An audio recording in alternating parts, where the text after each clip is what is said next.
Hey there, welcome back to our channel. Today, we're tackling a super handy topic: how to transfer money from one PayPal account to another in 2025. Whether you're splitting rent with a roommate, sending cash to family, or just helping a friend out, PayPal makes this process quick and secure. By the end of this video, you'll be a pro at it. Let's dive right in. First things first, make sure you're logged into your PayPal account on the official website or app. If you don't have an account, you'll need to sign up. It's free and takes just a minute.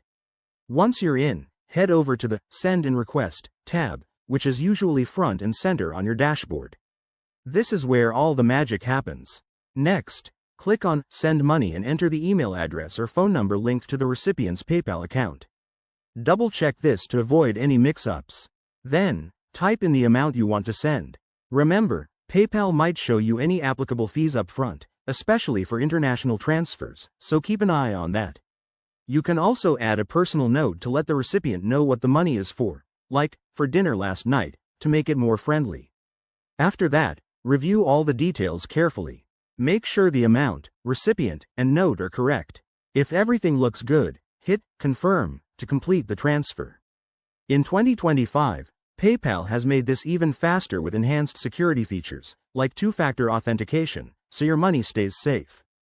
One quick tip: if the recipient doesn't have a PayPal account, they might need to create one to accept the funds, but PayPal will prompt them automatically.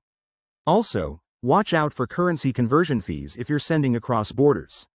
And always ensure your account is verified to avoid any limits on transfers. There you have it.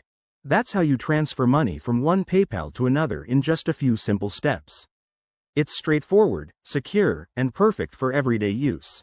If you found this helpful, give this video a thumbs up, subscribe for more tech tips, and let us know in the comments if you have any questions. Thanks for watching, and see you in the next one.